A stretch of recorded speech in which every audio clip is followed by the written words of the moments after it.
जय हिंद बच्चों। सबसे पहले आप सभी को स्वतंत्रता दिवस की ढेर सारी शुभकामनाएं। हम पढ़ रहे थे यूपी पुलिस कांस्टेबल का जो री एग्जाम होने जा रहा है उसको हम सिलेबस वाइज सारे टॉपिक को कवर करा रहे थे। किसका सिलेबस? पॉलिटी का सिलेबस। पॉलिटी मतलब जीके में एक सब्जेक्ट है पॉलिटी, उसी पॉलिटी को हम पढ़ रहे थे। पॉलिटी का जो सिलेबस था उस पर हम डिस्कस किए हैं, आपको डेमो क्लास दिए थे। उसके बाद सिलेबस के अकॉर्डिंग हम एक एक करके सारे टॉपिक को पढ़ रहे थे। जैसा कि पहला टॉपिक था प्रस्तावना, उसको हम पढ़ चुके। दूसरा था नागरिकता, उसको भी हम पढ़ चुके हैं। राज्य के नीति निर्देशक तत्व भी पढ़ चुके हैं। और हम पढ़ चुके हैं क्या, डीपी सॉरी मूल कर्तव्य, और पढ़ चुके हैं मूल अधिकार। आज इस क्लास में हम पढ़ेंगे अनुसूचियां।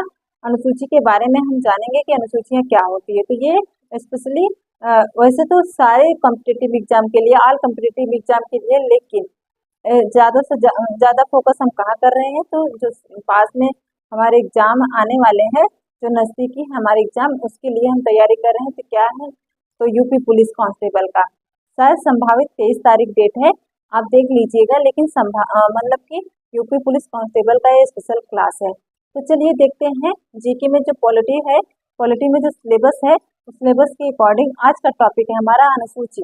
अनुसूची के बारे में हम समझेंगे और बहुत ही आसान भाषा में समझेंगे। बस आपको क्लास के एंड तक बने रहना, आपको सारे डाउट जो है क्लियर हो जाएंगे, और आपको गारंटी देते हैं कि आप यहाँ से अनुसूची जरूर सीख के जाएंगे। अनुसूची हमेशा के लिए याद हो जाएगा। यहाँ पर हम इस क्लास में अनुसूची को याद करना सीखेंगे, ठीक है। थोड़ा केयरफुली रहेंगे तभी हम सारी चीज़ों को ध्यान से देख पाएंगे। तो एक भी अ, एक भी मिनट आप वीडियो की स्किप मत कीजिएगा, नहीं तो आपसे इम्पोर्टेंट क्वेश्चन छूट सकता है। तो चलिए आज इस क्लास की शुरुआत करते हैं। जैसे कि हम जानते हैं, सबसे पहले हम जानते हैं हम क्या पढ़ रहे हैं। पॉलिटी में कॉन्स्टिट्यूशन, कॉन्स्टिट्यूशन मतलब संविधान। संविधान में सबसे पहले हमने आपसे चर्चा किया था कि उसमें अनुच्छेद होते हैं, भाग होते हैं और अनुसूची होती है। तो जिसमें कितने भाग थे, हम बताए 22 भाग थे, और कितने आर्टिकल मतलब अनुच्छेद थे। तो आपने समझा, आपने जाना कि 395 अनुच्छेद है। ये तो मूल संविधान की बात कर रहा है। मूल संविधान का ढांचा आप चेंज नहीं कर सकते। अनुसूचियां कितनी थी, तो पूछेगा मूल संविधान में अनुसूचियां 8 थी, लेकिन वर्तमान में अनुसूचियों की संख्या 12 हो गई है। तो 4 अनुसूची अमेंडमेंट करके जोड़े गए हैं, इसके बारे में भी हम चर्चा करेंगे। तो आज इस क्लास में हम अनुसूची को बहुत ही अच्छे से कवर करेंगे, बहुत ही अच्छे से समझेंगे, आपको समझाने का प्रयास भी करेंगे। अनुसूची हर कॉम्पिटिटिव एग्जाम के लिए बहुत ही इंपॉर्टेंट है। अनुसूची से 1 या 2 क्वेश्चन या 3 क्वेश्चन, इससे अधिक क्वेश्चन बन सकते हैं, क्योंकि इसमें समझने लायक बहुत सारी चीजें हैं। जैसे हम प्रियम्बल पढ़े, प्रियम्बल क्या बता रहा था, पूरे संविधान का सार बता रहा था। अगर पूरा संविधान कोई नहीं पढ़ना चाहता तो प्रियम्बल देख लेगा, तो प्रियम्बल उसकी झलक है।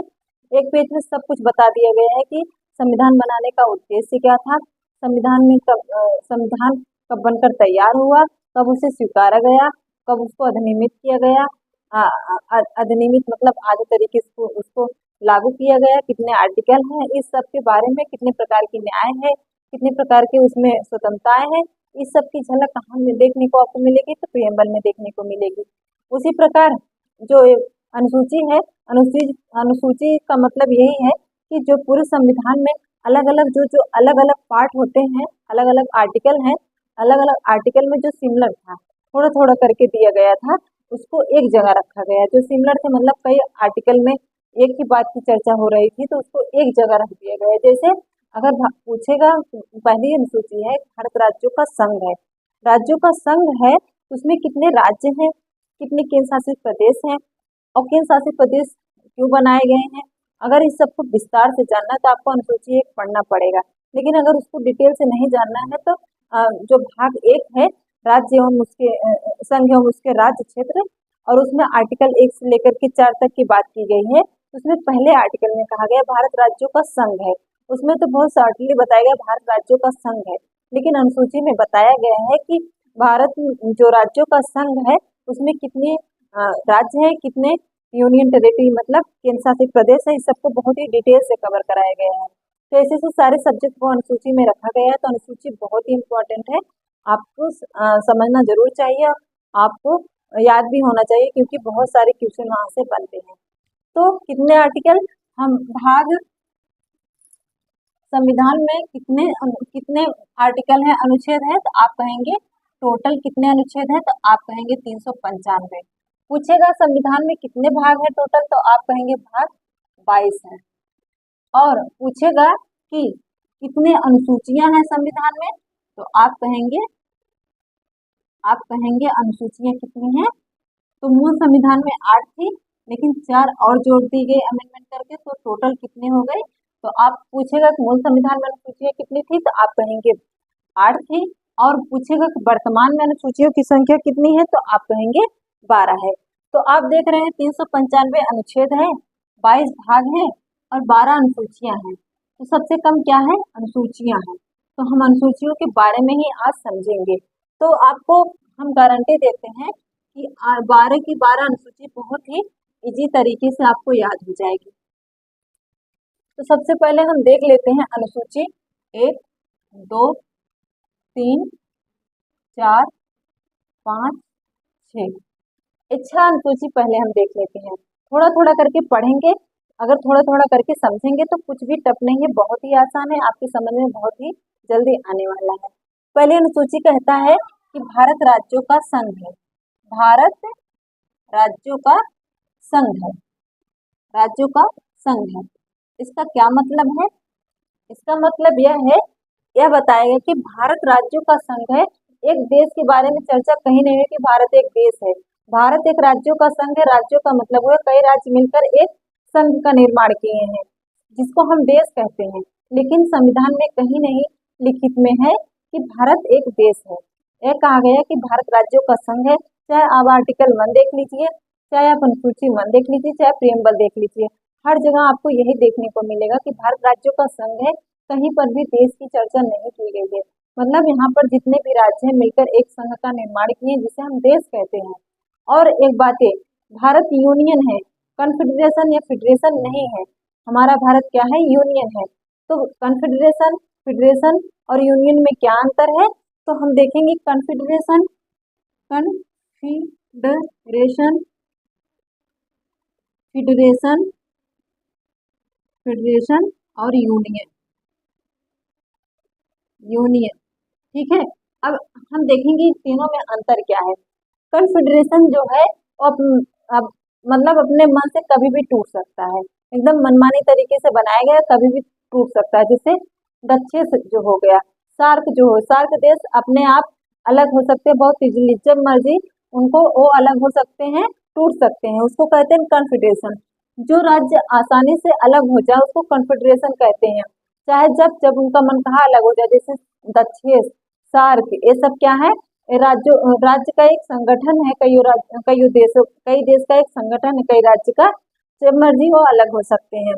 फेडरेशन क्या है, फेडरेशन थोड़ा तोड़ने में थोड़े मुश्किलें आती हैं, क्यों आती हैं, क्योंकि ये एक एग्रीमेंट पर होते हैं। जब तक कोई एग्रीमेंट नहीं टूटता तब तक यहाँ कोई भी इससे राज्य अलग नहीं हो सकते। जैसे यूएसएसआर, यूएसएसआर, इसको पहले सोवियत संघ रूस कहा जाता था, लेकिन अब बस रूस कहा जाने लगा, क्योंकि जब ये टूटा तो 15 देशों में होकर टूटा।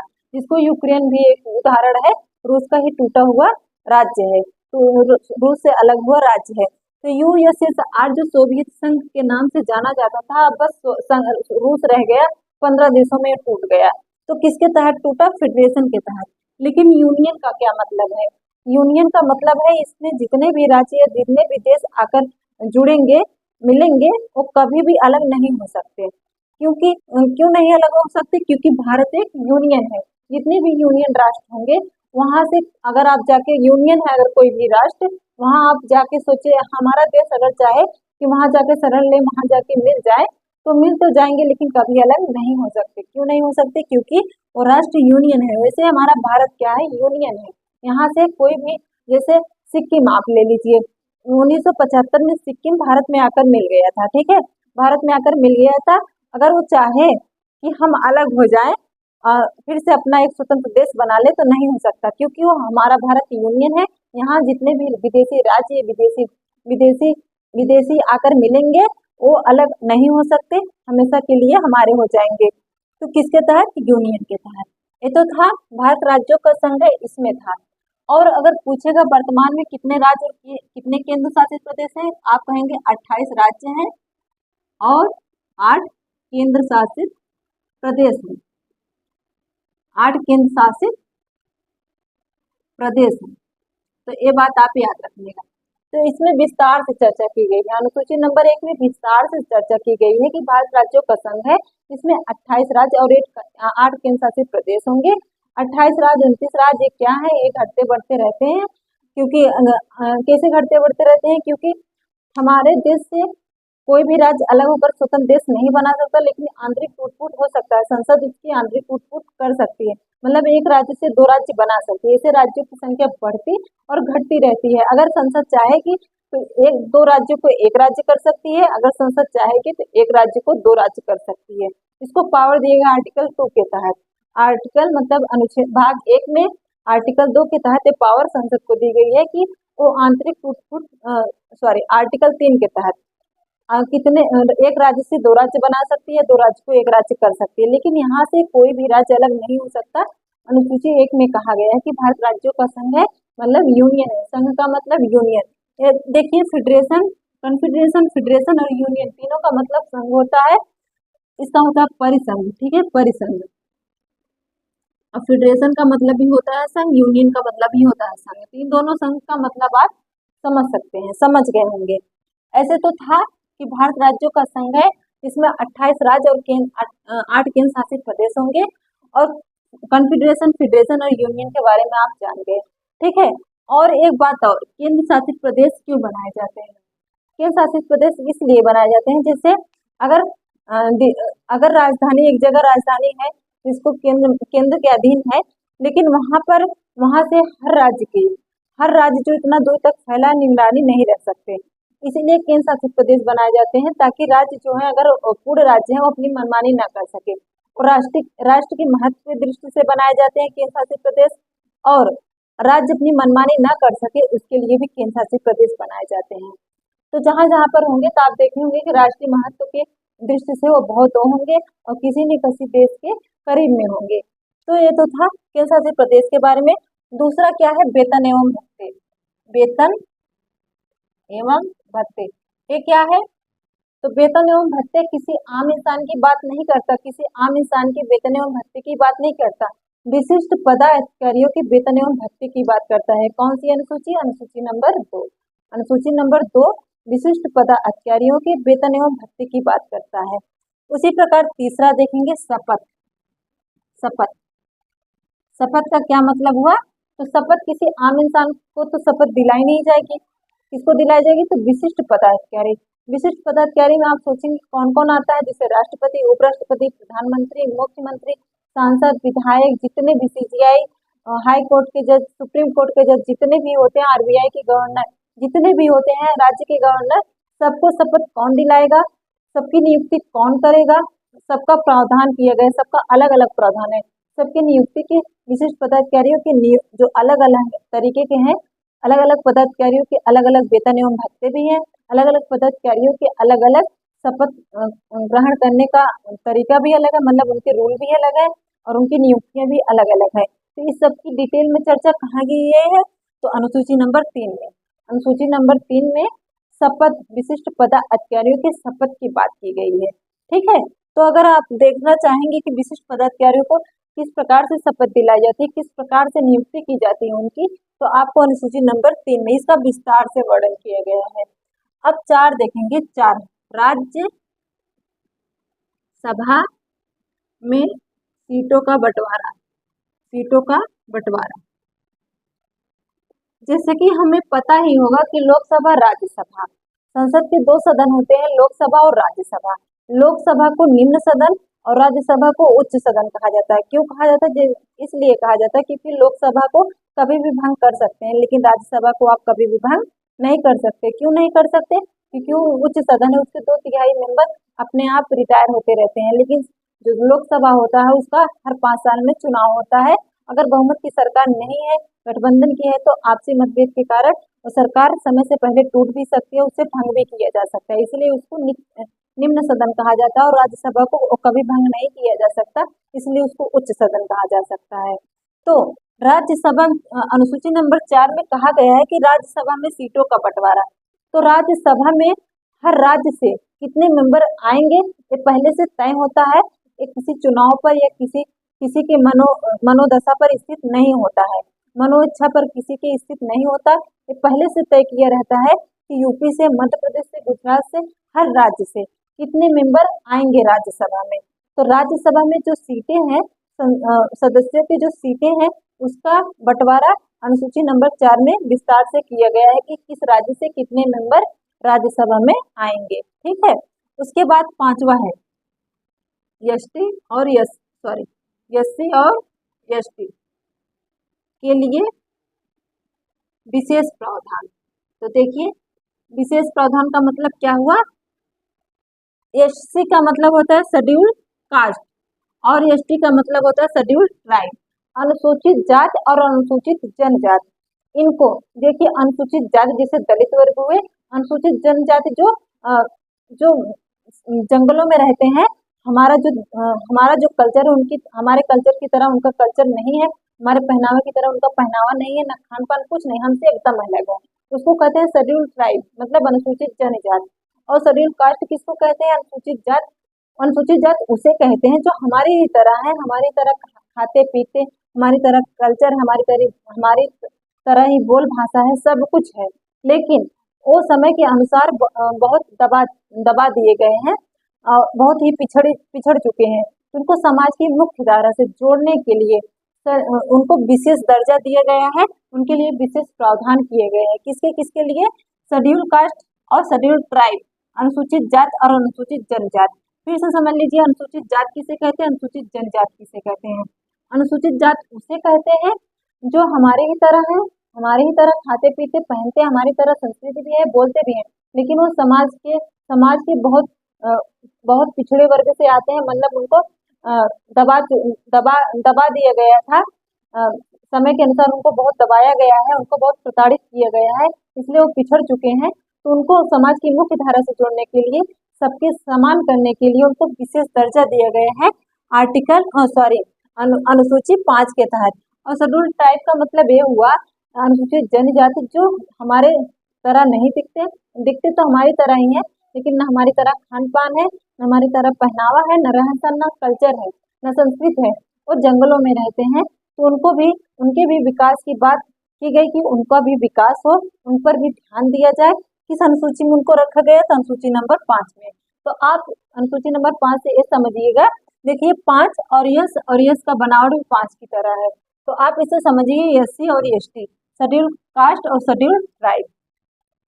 अब अगली अनुसूची देख लेते हैं। अगली अनुसूची में है पूर्वोत्तर राज्यों को विशेष दर्जा। पूर्वोत्तर राज्यों की बात की गई है, राज्यों के लिए विशेष उपबंध।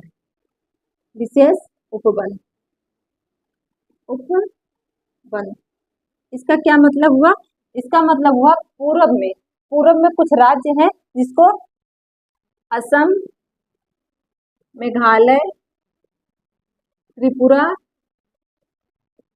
मिजोरम, ये जो राज्य हैं, इस 4 राज्य को विशेष दर्जा दिया गया है। पूर्वोत्तर के राज्य हैं, इनको विशेष दर्जा दिया गया है क्योंकि यहाँ पर जो जनजातियां निवास करती हैं वो एकदम अलग है, वहाँ पर बहुत सारी चीजें अलग हैं, तो उन पर ज्यादा ध्यान नहीं दिया जा रहा था। वो बहुत ही समाज की दृष्टि से बहुत ही पिछड़ चुके थे, तो उनको समाज के बराबर रखने के लिए, समाज में उनको इक्वल दर्जा देने के लिए उन पर विशेष ध्यान दिया गया, उन पर विशेष प्रावधान किया गया, उनको अनुसूची में जगह दी गई। अगर किसी अनुसूची में किसी आर्टिकल में उनको जोड़ दिया जाता है तो इसका मतलब ये है उन पर बहुत ही खास ध्यान दिया जाता है, ताकि उनको समाज के हर तबके को बराबर दर्जा मिले, बराबर किया जा सके। बराबर का मतलब ऐसे कि जो पिछड़े हुए हैं और जो आगे हैं, उनके जो आगे हैं उनके बराबर उनका थोड़ा खास प्रावधान करके उनको बराबर रखा जा सके, ताकि वो उनके भी विकास पर ध्यान दिया जाए, ताकि उनका भी विकास हो और वो आगे बढ़े। ठीक है, जो पिछड़े हुए हैं। इस प्रकार आप देख रहे हैं 1, 2, 3, 4, 5 और 6, ये 6 जो थे बहुत ही इम्पोर्टेंट आर्टिकल अनुसूची थे। वैसे तो सारी अनुसूचियां बहुत ही इम्पोर्टेंट है, लेकिन ये 6 बहुत ही ज्यादा इम्पोर्टेंट है। आई होप आपके समझ में आया हो। एक बार फिर देख लेते हैं। अनुसूची नंबर 1 कहता है कि भारत राज्यों का संघ है जिसमें 28 राज्य और 8 केंद्र शासित प्रदेश होंगे। दूसरा कहता है कि विशिष्ट पदाधिकारियों के वेतन एवं भत्ते क्या होंगे, कितने वेतन किसको मिलेगा, किस पदाधिकारी को कितने वेतन मिलेंगे, कितने भत्ते मिलेंगे, इसको अनुसूची नंबर 2 में रखा गया। अनुसूची नंबर 3 कहता है विशिष्ट पदाधिकारियों के शपथ किस प्रकार से दिलाया जाएगा। उसके बाद अनुसूची नंबर 4 कहता है कि राज्यसभा में सीटों का बंटवारा कैसे कितना होगा, पहले से तय है, इसमें लिखा गया अनुसूची नंबर 4 में। फिर अनुसूची नंबर 5 कहता है कि शेड्यूल्ड कास्ट और शेड्यूल्ड ट्राइब अनुसूचित जाति और अनुसूचित जनजाति के लिए विशेष प्रावधान दिया गया है ताकि उनको समाज की मुख्यधारा से जोड़ सके। उसके बाद अनुसूची नंबर 6 कहता है कि पूर्वोत्तर राज्यों को विशेष दर्जा दिया जाए क्योंकि वो बहुत ही ज्यादा पिछड़े हुए हैं, जंगलों में रहते हैं, उनको मानव बनाया जाए, वो मानव की तरह नहीं रहते थे। तो कौन कौन से राज्य थे पूर्वोत्तर राज्य? असम, मेघालय, त्रिपुरा, मिजोरम, ये 4 राज्यों में विशेष प्रावधान किए गए हैं। विशेष प्रावधान का मतलब इनके विकास के लिए कुछ अलग से प्रावधान किए गए हैं, विशेष प्रावधान किए गए हैं। ये तो था 6। आगे देख लेते हैं 7। अनुसूची नंबर 7 कहता है शक्तियों का बंटवारा। क्या कहता है? शक्तियों का बंटवारा। शक्तियों का बंटवारा का मतलब क्या हुआ कि देखिए हमारे देश में क्या क्या है। पहला संघ है सबसे बड़ा, उसके बाद है राज्य, ठीक है। तो संघ मतलब केंद्र को कहा गया है कि केंद्र सरकार के पास कितनी शक्तियां होंगी, किन किन विषय पर केंद्र कानून बनाएगा, इसको किस सूची में रखा गया? तो आप कहेंगे संघ सूची में। सूची है संघ सूची में। और जिस पर राज्य कानून बनाएगा उसको, जिस विषय पर राज्य कानून बनाएगा उसको कहाँ रखा गया है? राज्य सूची में। और जिस विषय पर दोनों मिलकर कानून बनाएंगे तो उसको कहाँ रखा गया है? समवर्ती सूची में। समवर्ती सूची में। तो अब ये सूची पहले हम समझ लेते हैं, उसके बाद इसके विषय को समझेंगे। जैसे कि कुछ विषय ऐसे हैं जिस पर बस संघ मतलब केंद्र ही कानून बना सकता है, उस विषय को कहाँ रखा गया? संघ सूची में। कुछ विषय ऐसे हैं जिस पर राज्य कानून बना, राज्य को कुछ पावर दिए, कुछ विषय दिए गए जिस पर राज्य खुद स्वतंत्र होकर कानून बना सकता है, उसको राज्य सूची में रखा गया। लेकिन कुछ विषय ऐसे थे जो राज्य के लिए भी इम्पोर्टेंट थे और संघ के लिए भी इम्पोर्टेंट थे, तो दोनों को कहाँ, जिस पर राज्य और संघ दोनों मिलकर कानून बनाए उसको कहाँ रखा गया? समवर्ती सूची में। और एक से अलग जोड़ दिए गए अपशिष्ट शक्तियां। अपशिष्ट शक्तियां, एक सूची और जोड़ दिया गया अपशिष्ट शक्तियां। अपशिष्ट शक्तियां, तो आप कह सकते हैं अपशिष्ट सूची। तो ये अपशिष्ट सूची एकदम खाली रखा गया है। जो हमारे विद्वान थे, जो हमारे संविधान के निर्माता जितने लोग थे, वो बहुत ही विद्वान व्यक्ति थे।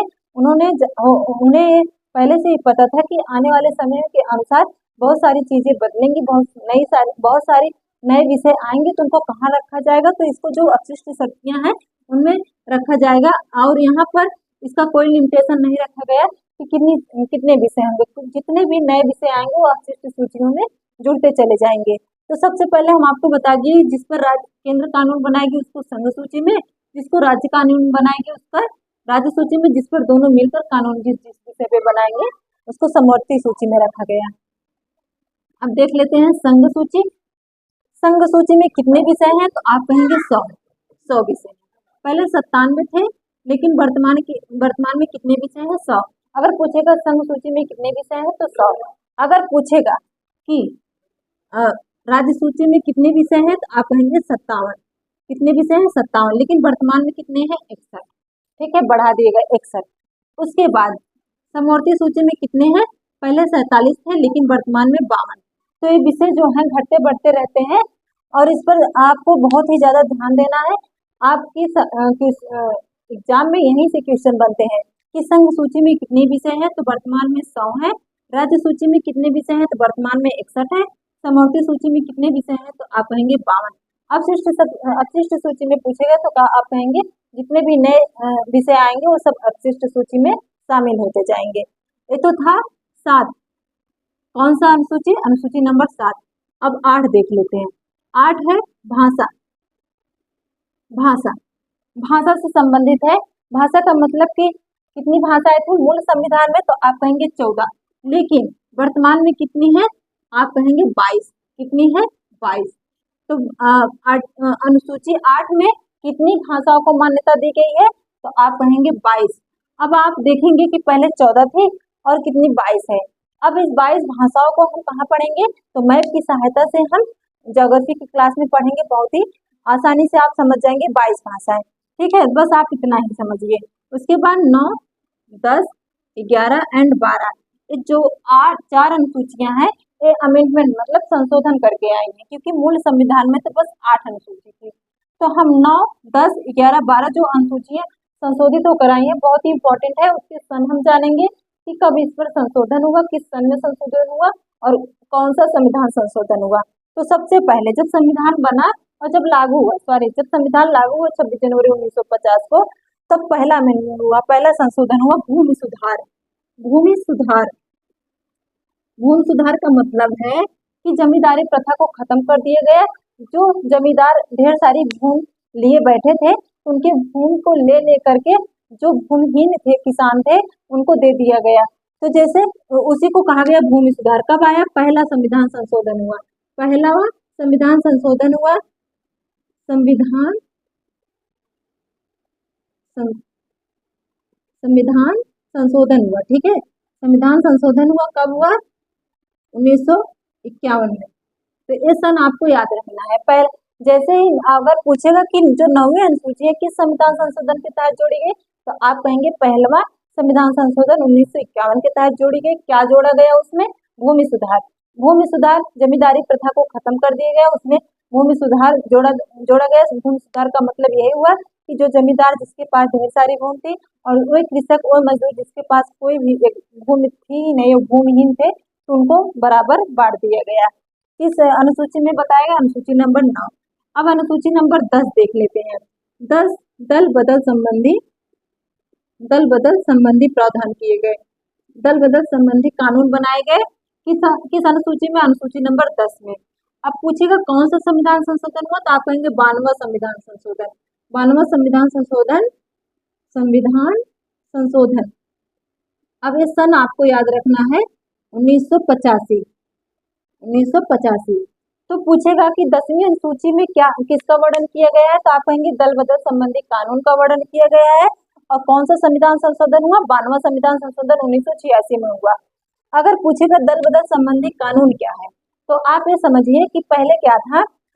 ये संविधान 1985 से पहले क्या था कि दल बदल संबंधी यही था कि अगर कोई जब चुनाव होते थे कि जो पार्टी जीत नहीं पाती थी, तो दूसरी पार्टी की वोट खरीद करके वो जीत जाती थी और अपनी सरकार बना लेती थी। तो उसी को रोकने के लिए, और वैसे जब वो सरकार बना लेती थी तो गठबंधन का सरकार जब बन जाता था, तो वो सरकार ज्यादा दिन तक चलती नहीं थी, तो उसका बहुत मिस यूज होने लगा।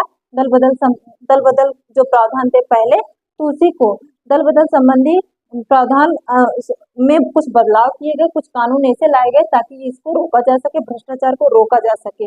इसमें क्या है, इस दल बदल संबंधी जो प्रावधान, जो कानून बनाए गए हैं अनुसूची 10 में, इसमें कहा गया है कि जो भी जब तक वो इलेक्शन होने से पहले वो किसी भी दल में जा सकता है, लेकिन अगर इलेक्शन हो गए तो अपना दल नहीं बदल सकता। यही है दल बदल संबंधी कानून। अब 11वां देखते हैं। 11वां है पंचायती राज। पंचायती राज व्यवस्था। पंचायती राज व्यवस्था, इसका मतलब क्या हुआ? इसका मतलब ये हुआ कि देखिए केंद्र में कौन है, तो केंद्र को कहते हैं संघ, वहां पर प्रधानमंत्री होता है, राज्य में होते हैं मुख्यमंत्री। तो मुख्यमंत्री जब राज्य में होते हैं, तो राज्य में बहुत सारे जिले होते हैं, उस जिलों के अंदर बहुत सारे ब्लॉक होते हैं, तहसील होते हैं। उसके बाद सबसे निचला आता है गांव स्तर। तो गांव के विकास हो ही नहीं पाता था, क्योंकि मुख्यमंत्री का सीधी जो योजनाएं थी वो गांव तक नहीं पहुंचती थी। उसी गांव के विकास को देखते हुए पंचायती राज व्यवस्था लाया गया। कब लाया गया? तो आप कहेंगे 72वां संविधान संशोधन हुआ 1992 में। 1992 में तो लाया गया, लेकिन लागू कब हुआ? 1993 में। तो आप ये मत भूलिएगा कि पंचायती राज व्यवस्था कब लागू हुआ। पंचायती राज व्यवस्था जो अनुसूची में लिखा गया है कब लागू हुआ, तो आप कहेंगे 1993 में, लेकिन कब आया था? 1992 में। कौन सा संविधान संशोधन हुआ था? 72वां संविधान संशोधन। और 12वीं अनुसूची में नगर पालिका से संबंधित प्रावधान है। अब इसमें कौन सा संविधान संशोधन हुआ, तो आप कहेंगे 73वां संविधान संशोधन। तुरंत उसके बाद हुआ 73वां संविधान संशोधन 1993 में हुआ और नगर पालिका को लाया गया।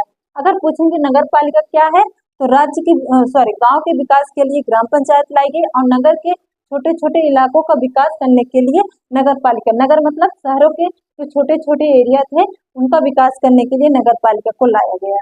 तो आप इसको याद रखिएगा, ये 12 अनुसूची बहुत ही इंपॉर्टेंट है और बहुत ही इजी तरीके से हम बताएं, इसमें ज्यादा तामझाम नहीं बताए, इसको ज्यादा विस्तार से नहीं बताएं, क्योंकि हमें इंपॉर्टेंट चीज ही जाननी है जहाँ से परीक्षा में सवाल बन सकते हैं, जहाँ से परीक्षा में क्वेश्चन बन सकते हैं। तो एक बार फिर देख लेते हैं 12 की 12 अनुसूची हम देख लेते हैं।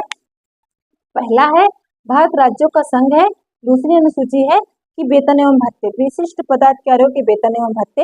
अनुसूची नंबर 3 कहता है कि विशिष्ट पदाधिकारियों को शपथ कैसे दिलाना है। उसके बाद अनुसूची नंबर 4 कहता है कि राज्यसभा में सीटों का बंटवारा कैसे होगा। अनुसूची नंबर 5 में लिखा गया है कि अनुसूचित जाति और अनुसूचित जनजाति के विकास के लिए विशिष्ट प्रावधान किए गए हैं। उसके बाद अनुसूची नंबर 6 में पूर्वोत्तर राज्य को विशेष दर्जा दिया गया। कौन कौन से पूर्वोत्तर राज्य? असम, मेघालय, त्रिपुरा, मिजोरम, ये 4 राज्य पूछते हैं। इसमें और भी मेघालय, त्रिपुरा, मिजोरम ऐसे करके जो 4 राज्य इसमें है, असम, मेघालय, त्रिपुरा, मिजोरम, इसके अलावा अभी और भी राज्य डाल देते हैं आपको कंफ्यूज करने के लिए। तो आप ये 4 राज्य याद कर लेंगे, असम, मेघालय, त्रिपुरा, मिजोरम। उसके बाद 6 के बाद 7वीं अनुसूची अनुशक्तियों का बंटवारा दिया गया है, जिसमें संघ सूची, जिस पर केंद्र कानून बनाएगा उसको संघ सूची पे, जिस विषय पर राज्य कानून बनाएगा उसको राज्य सूची पे, जिस विषय पर राज्य और संघ मिलकर कानून बनाएंगे उसको समवर्ती सूची में रखा गया। और एक अपशिष्ट सूची जोड़ी गई जो समय के अनुसार जितने भी विषय आएंगे वहां पर जोड़ते जाएंगे। पूछेगा संघ सूची में कितने विषय हैं, तो आप कहेंगे पहले 97 थे लेकिन वर्तमान में 100 विषय हैं। अगर पूछेगा राज्य सूची में कितने विषय हैं, तो आप कहेंगे 61, लेकिन उसके पहले 57 थे। उसके बाद पूछेगा कि समवर्ती सूची में कितने विषय हैं, तो आप कहेंगे पहले 47 था, 52 हो गए। अवशिष्ट शक्तियों में बहुत सारे विषय हैं, क्योंकि जितने भी नए विषय आ रहे वही जोड़ रहे हैं। जैसे अगर आप गूगल पे देख लीजिए, इंटरनेट देख लीजिए, ये सब कहाँ है, डिजिटल इंडिया जो आप चल रहा है, तो इस सबको कहाँ जोड़ा गया है, तो अवशिष्ट शक्तियों में जोड़ा गया। ये तो थी अनुसूची नंबर 7।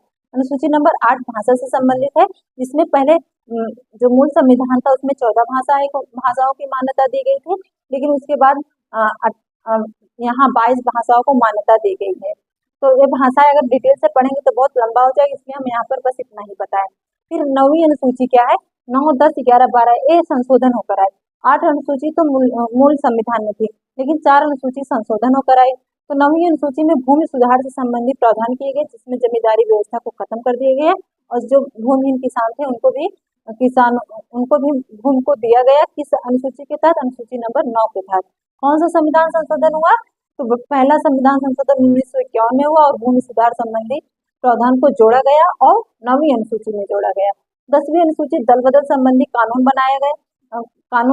दल बदल संबंधी कानून का प्रावधान किया गया, जिसमें इलेक्शन होने के बाद आप दल को नहीं बदल सकते, जिस दल में उसी दल में रह सकते हैं।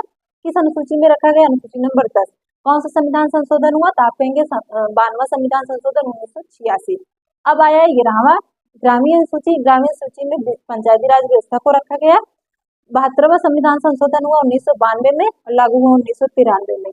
ठीक है, इसमें गांव के विकास की बात की गई। गांव में हर गांव में एक ग्राम प्रधान होगा जो गांव का विकास करेगा। ठीक है, उसके बाद आया 12वीं अनुसूची और लास्ट अनुसूची, इसमें नगर पालिका से संबंधित प्रावधान किए गए।